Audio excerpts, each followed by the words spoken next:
Hey everybody, just want to make a quick video before I head into work.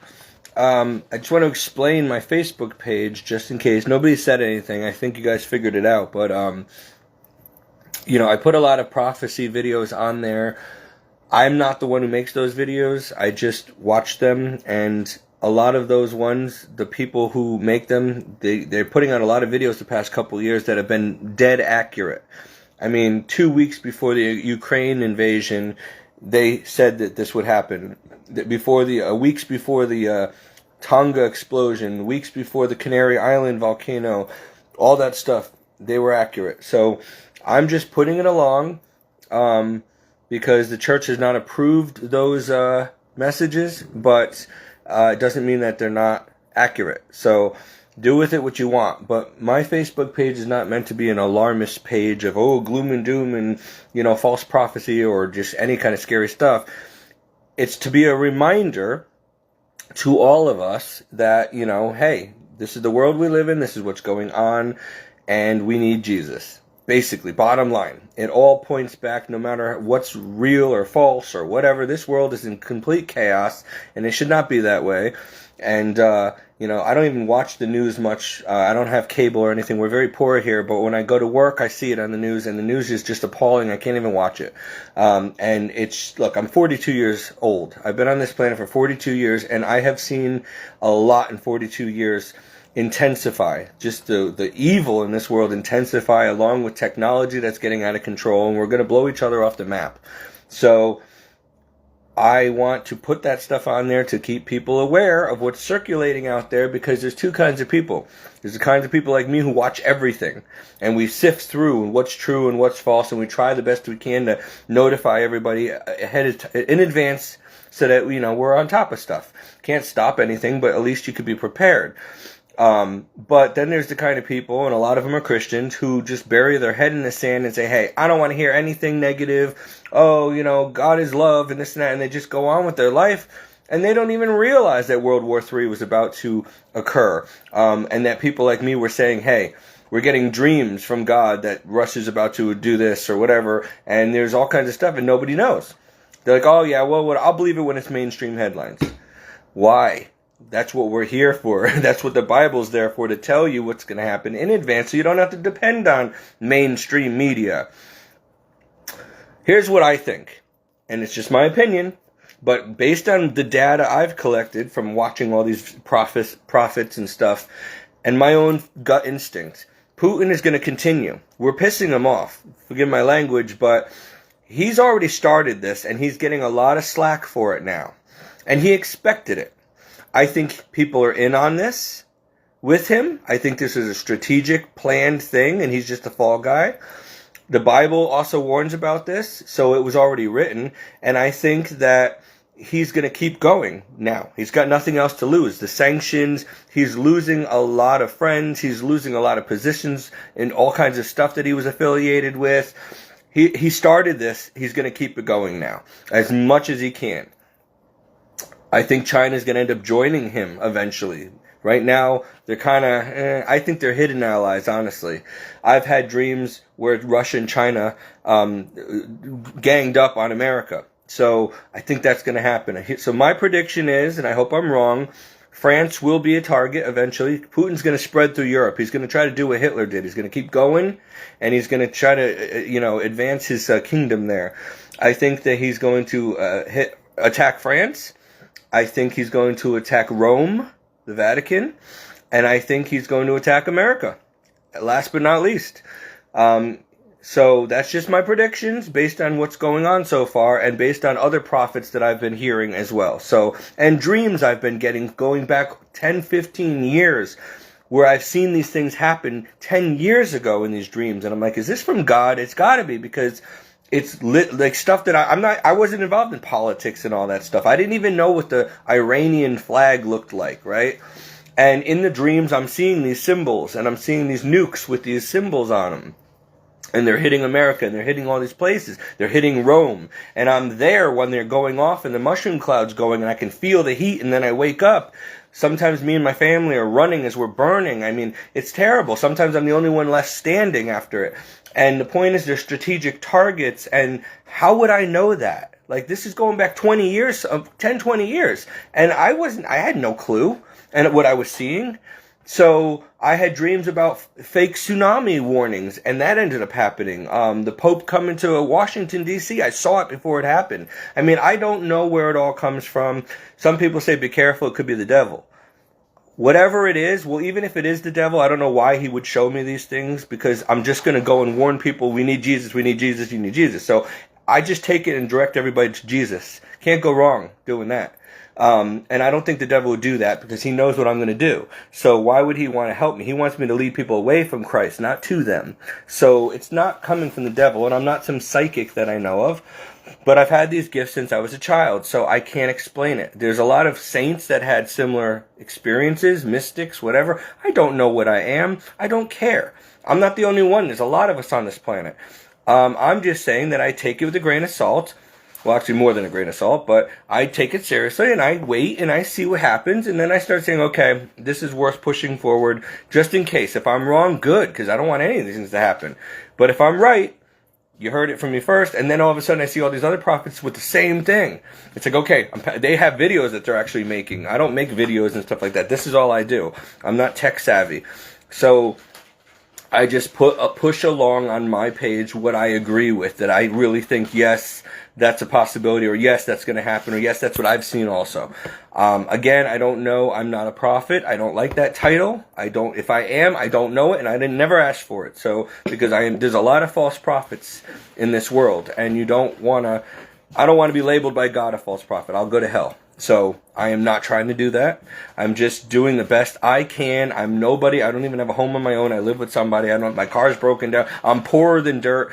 Like, I'm just trying to live like St. Paul according to the gospel every day. If God blesses me one day with a home and a car, great. If not, I mean, sometimes I'm like, I'm praying for all this stuff. But then I'm looking at the timeline. I'm looking at all this stuff happening. I'm like, no wonder God's not giving me a home or a car right now. Because what if we do go to World War III? What if we are nuked tomorrow? I'm going to get a house for one night, and then all of a sudden it's going to be burned up or something. I mean, so I got to trust God's timing and just say, Lord, you know what I need and what I want, and you know what's most important. And so that's it. I just trust you, and I just move on one day at a time. I might not be alive tomorrow. The past few days, I've been so sick with heart issues again. I have a bad heart and a tumor in my spinal cord that's inoperable, and it's affecting the heart rhythm, and it's been killing me, and all kinds. I have so many health issues, it's not even funny. And I'm like, Lord, what did I do to deserve all this? Like the worst genetics.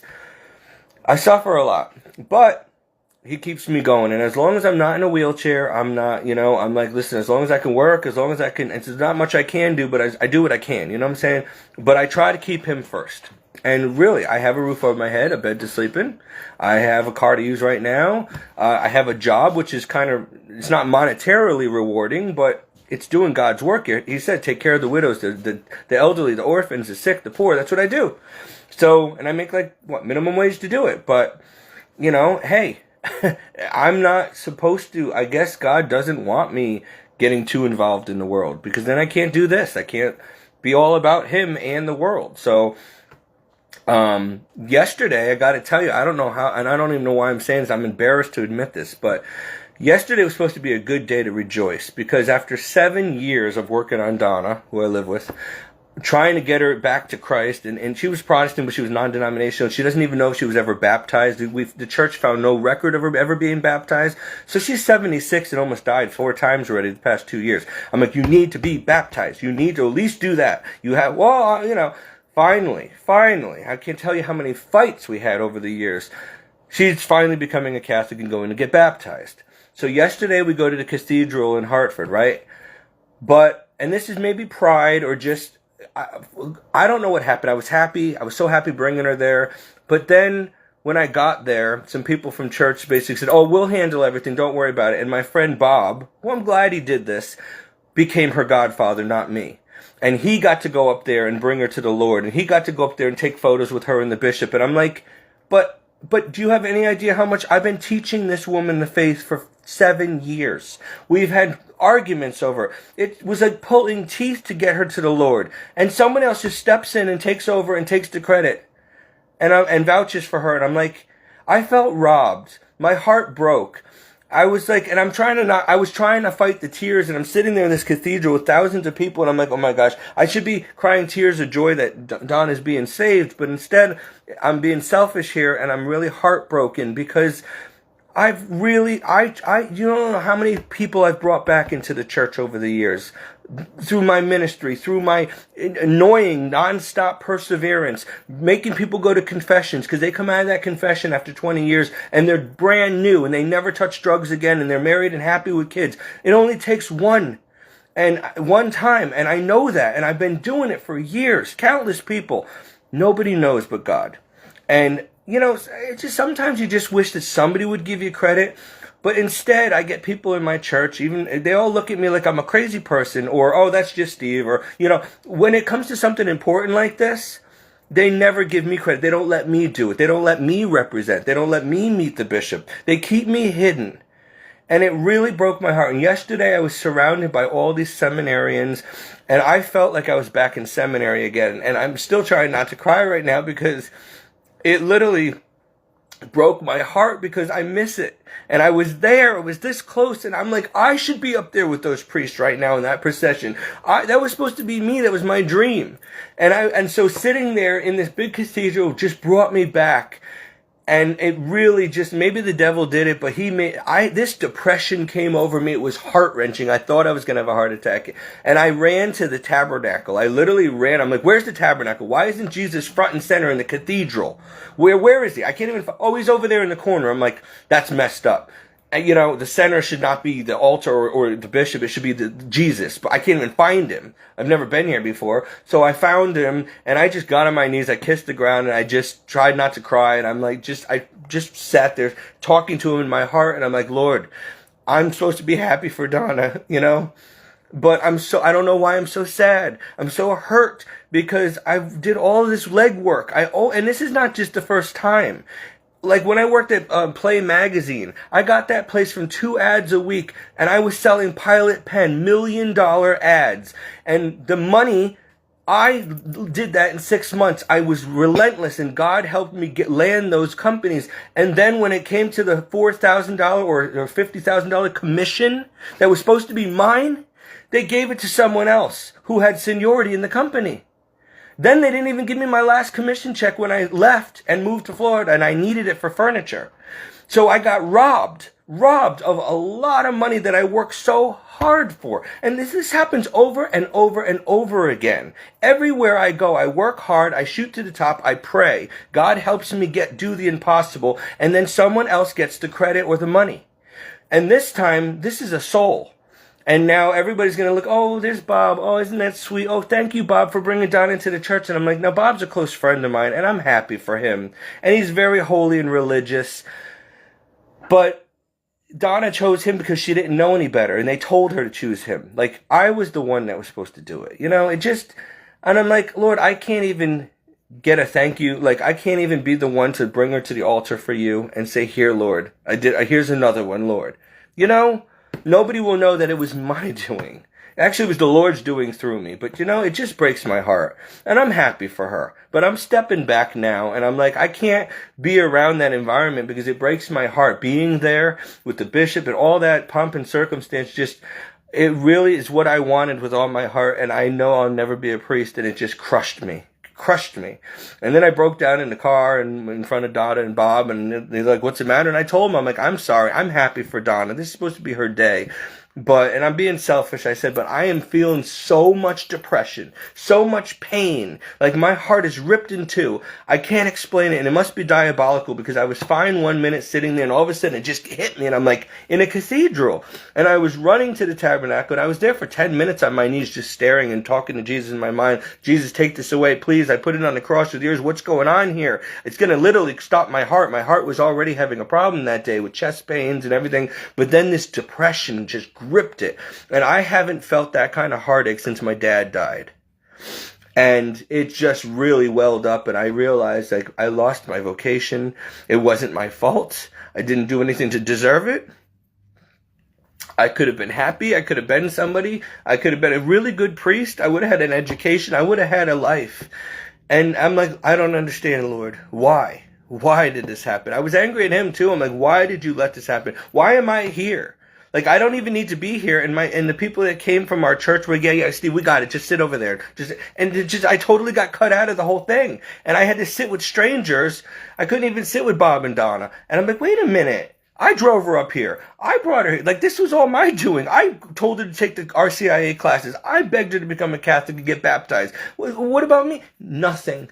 My priest and Andrea and everybody who's involved with this, they just took over and left me out. God forbid I should be ever seen as part of the congregation or part of the parish community. And I've been complaining about this for years. I go there because Father Turner is a good priest, and I pray for him hard. I always pray for him. I love that church. That has always been my church. But you know what? I'd never get love or credit or respect like everybody else gets in that church. There's always a certain few shining stars, and some of them, and I won't mention their name, just came back to the church after meeting me. Literally on a Divine Mercy retreat, hearing me preaching to the crowds with such zeal that they decided to go from atheists to join the church. Now they're wearing veils and everything. They know who they are. That was me, or the Holy Spirit working through me, that inspired them to come back. Or come to for the first time, some of them. And that now these same people just look down their nose at me and like, oh, he's a kook. Because Father doesn't respect me. Nobody ever talks to me with the same respect as the rest of them. So they just got in a bad habit of all just ignoring me. I'm like the village kook or idiot. A prophet's never welcome in their own hometown. I'm not a prophet. But listen, if that's how you love your fellow brother in Christ, shame on you. Shame on you. You don't know what I'm going through. And how many of you actually helped me all this time when you knew I was homeless on the street? When you knew that I still don't have a car. I still don't have a home of my own. I still have no money. Like, but I've been putting God first every day, don't I? These videos attest to that. And I'm not doing it for that. For attention or glory or money. But I'm just saying, like, how many of you live this life every day? And you want to know why I have so much passion and zeal and time to make these videos? Because unlike you with your families and your careers and your nice homes and everything, I have nothing but God. Nothing but this. This is all I have. And maybe that's why God stripped everything else from me so I can focus on this. Because I cannot be all about his business and living in the world. So I depend every day for his daily bread to come to me. Every day I pray. I don't know where I'm going to get the grocery money, but I do. Or I don't know where I'm going to sleep. I haven't slept well in nights, many nights. Just all night, the devil keeping me up, bad dreams, just illness, pain, whatever. So I pray. Or I sit there and I offer up my suffering. What else can I do? I haven't had a decent night's sleep in a long time. I can't remember when. You people take for granted. And I want you to understand, time is running out for all of us. None of us are promised tomorrow, but with the things escalating in the world, you have got to understand that you don't accomplish anything on your own. That comes from God. If you were blessed with good looks, good health, that was Jesus. Thank him. Don't take that for granted. If you have a good job, you went to college, you had the intelligence to go to college, thank God for that. Because there's people that don't have that IQ. You cannot take credit for anything. Anything in this world. It all comes from God. Nothing good can you and I ever do on our own. The Bible even says that. No good can we do in this sinful flesh without the Lord. All good things come from above. So when you just live your life and then, sit there and play church and play favorites in church and ignore people like me who need you the most, and you sit there congratulating yourself and thinking you're holier than thou because the deacon or the priest likes you or whatever, and look how much I do for the church. Do you realize that I would have loved to have done a lot for my church parish, but I'm not allowed to? They never give me a chance to do anything in the church. I've asked so many times. I've applied for jobs there that I needed desperately, that I would have been so good at. And they gave it to someone else because they knew them. Or they went to, Franciscan University in Steubenville. Well, I didn't get a chance to. Or they come well recommended. Or maybe they're younger. Who knows? It's political. This is the yeast of the Pharisees and Sadducees that Jesus warned about getting into the church. Be careful, okay? Because I'm looking at a lot of Catholicism, and I will always stand by the Catholic Church. But we are becoming like the Pharisees and Sadducees. It's all political. It's all favoritism. We have our favorites. We have our elect. It's like being in high school again. Oh, you can't sit here, Steve. This is the popular kids table. You got to sit over there with the losers. I went through it my whole life, and I do not expect it in the church. And I don't know how many times I made videos expressing this, and it doesn't change. But yesterday broke my heart.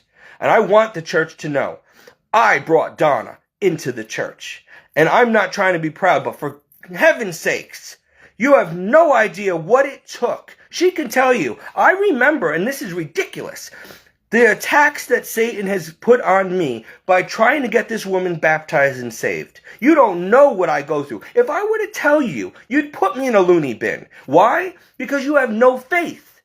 You guys talk about the devil like he's just some fictional character. Let me assure you, he's real. You don't even realize, like you're just going through the motions of church, but you're not really experiencing it in the supernatural. You're not really digging deep and living it. It scares you. Nobody wants to talk about hell. Well, you need to know, because you might end up there. You need to know there's an adversary. You need to know his tactics. Okay? You have to either be all in or not, because that's called lukewarm. God doesn't care how many times you go to church, or you're a pew warmer, or how much money you put in the basket. That you need to live the Beatitudes and the gospel. Like, live it to where you're feeling it, you're suffering from it, you're touching it. And you know what? I never asked for it. Well, I guess I did ask for it. But, Jesus even said, be careful what you ask me. Are you ready to drink from this cup? I've asked him for a lot. And then I wonder why my life is this way. I didn't think. Like when I did the Cardinal Newman humility prayer a million times. Well, now I know. Always set aside, never chosen. Oh, okay. So Bob told me, he's like, Stephen, I'm sorry. I didn't know it meant so much to you. I just did what they told me. And, and everything happened so fast. And I was in the classes with her. You don't take the RCIA class. I'm like, because I don't need them because I've already been through it. I already went, come on, I'm already Catholic. Well, but I just go for a refresher because I was there. They just entrusted me with Donna. I'm like, who do you think was bringing her there? Who do you think enrolled her in it? You were already taking the classes before her. She was the last one to join the class. That was me. And not me, God prompting me. But you know what I'm saying? He used me as the vessel. So I just want people to know that, because I feel like, and then people in Donna's life, in her Protestant church, they've done nothing but put bee in her ear, putting poison in her ear about, you can't have him in your house. He's a man. You can't have him. I take care of her. I'm a caregiver. Oh, he's Catholic. Be careful. We don't associate with Catholics. That's not good. Why? Because this was going to happen? Yeah, you're right. Oh, well, because that's what God wants. Nobody comes to the Catholic Church unless Jesus, who founded it, calls them. I want people to know this. I want the Protestants who watch this to understand something. This is not about we're better than Protestants. We're all Christian. But you do not come and become a Catholic. And that's why it's a hard, long process before you're elected and allowed into the church. You got to be serious. Because this isn't just wishy-washy. Oh, John 3:16, okay, I'm saved. No. There's work to do. It's not just works-based. You don't understand. This is a lifestyle. It is an obligation before the Lord, a commitment every day, not just on Sunday. All right? So to be a Catholic is like, you might go to heaven as a Protestant. I'm not your judge. But the point is, we are a higher caliber. I'm not saying we're better. I'm saying a higher caliber of Christian. Because if you're doing it right, now there's a lot of Catholics that shame us. But if you're doing it right, and I don't even get it right, you are going to be a saint.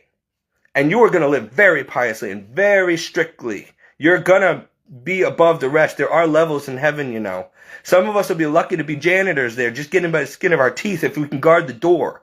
Some of us are going to be reigning with Christ. Not all of us. There are levels, but we're all going to be happy if we're there, period. Because if you're not there, you're in hell. You don't want to be there. So now is the time to earn the merits and your status that's going to be eternal. Okay?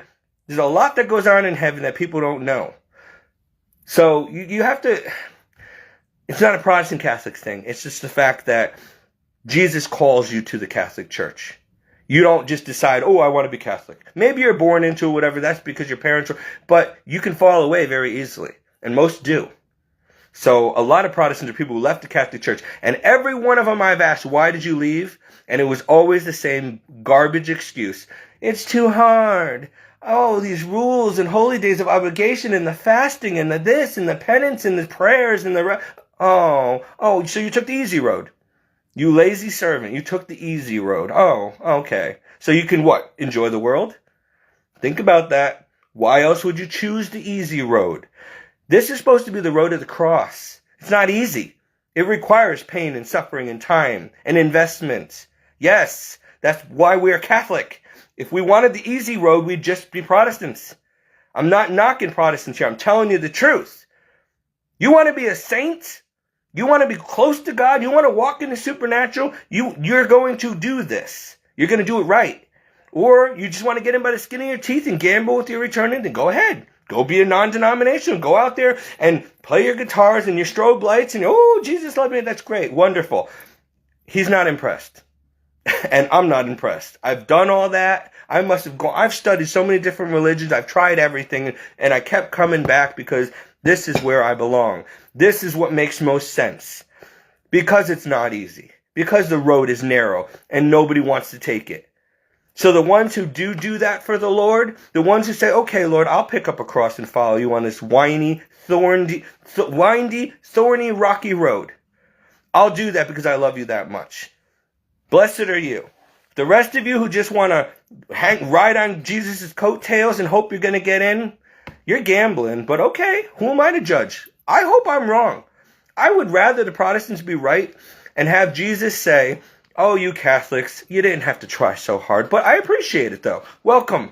Instead of, depart from me, you wicked, lazy servant, into the lake of fire because you didn't do what I told you. Okay? So what do you think Jesus is going to do? Do you think he's going to punish us scrupulous overachievers? Or do you think he's going to punish those who didn't want to try hard enough? Who do you think loves God the most? The ones who give him the most time and penance and prayers and suffering? Who really, really strive for perfection, or those who just, 3:16, that's it, John 3:16. Well, why don't you just tear the stupid John 3:16 out of the Bible and carry that around? It'll save you a lot of weight. Because if it was all about just John 3:16, there wouldn't be a Sermon on the Mount, and there wouldn't be all these other books. All right? It would just be one little piece of paper. You might as well just cut it out and put it in a fortune cookie. John 3:16, that's it. That's all you need. That's not all you need. You're taking it out of context, and it's ridiculous. And this is the danger, and I'm not attacking Protestants, but this is the danger with Protestantism. Because you went off 500 years ago, now you got 56,000 different denominations of Christianity. When the Lord said, on this rock I will build my church. One, I am the one true God, the one true way. The road is narrow. This is it. And now we have 56,000 different choices. No. And then all of these heresies. And I'm telling the Catholic Church isn't perfect. We did a lot of stupid things because we're human. But I'll tell you, we're still here together in 2,000 years later for a reason. Not much has changed. There's been different council changes and this and that, like Vatican II and this and that, which was a mistake in my opinion. But you know what? We're still here. We're still Catholic. Okay? Yes, we have our problems. Yes. Why do you think Satan attacked? Do you ever hear of the Satan going into the Protestant churches and trying to take over and throwing himself there? No, because he's already got them. He wants the one true church, because that's God's church, and he wants to dethrone Jesus and sit in the Holy of Holies and say he's God. That is why you can trust that the Catholic Church is always in trouble. I'm losing viewers now because they don't want to hear the truth. Every time I speak the truth, the number goes down on my little count here. Oh well, you don't want to hear it. Stay ignorant then. Remain ignorant. You've been warned. But for those of you who have ears to hear, think about it. The one church that's under the most attack all the time is the Catholic Church. The one church that has more sin probably abounding in it is the Catholic Church. Why? Because the smoke of Satan got in. Why? Because he wants that church. That church. No other. He wants the best because he's Satan and he wants to be God. And that is God's church. That is why, that's how you know it's the true church. You don't look at it like, oh, they got a lot of problems. That can't be the right way. Really? I drove through Hartford to get to that cathedral, which I'm surprised I've never been to in my life. If I was there, I never remembered. It was a long time ago. How many Protestant churches, beautiful little churches all over, that throughout Hartford I drove by. you want to know how many of them had gay pride flags hanging on above their door? And I said, nope, not going there. Nope, not going there. Satan took over. Wherever you see that flag, he has taken over.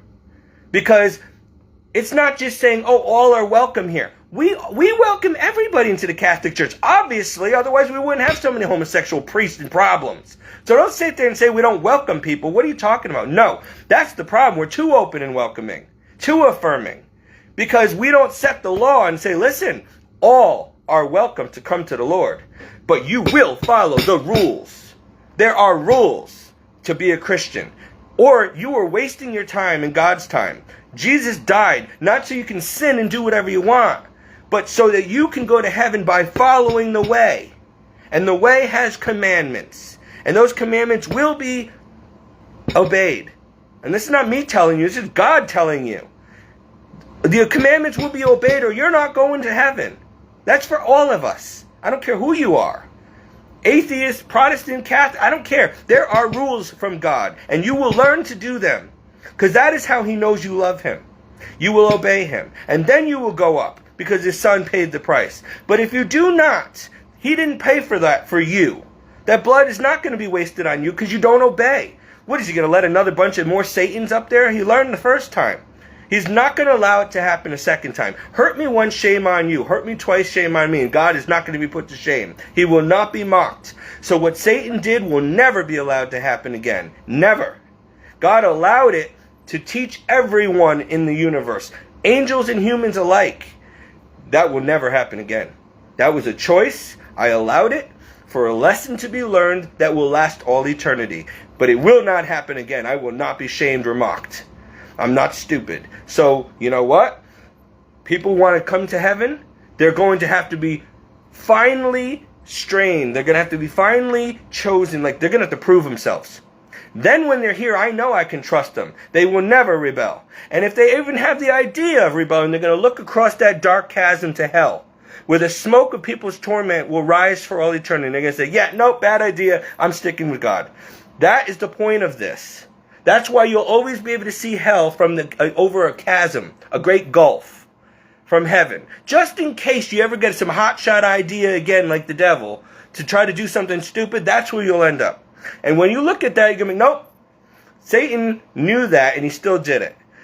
Human beings, if they actually saw it, like really saw the horrors of hell, they would change.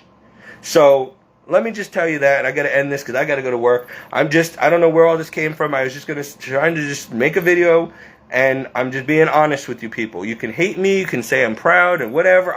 I don't care. Judge away.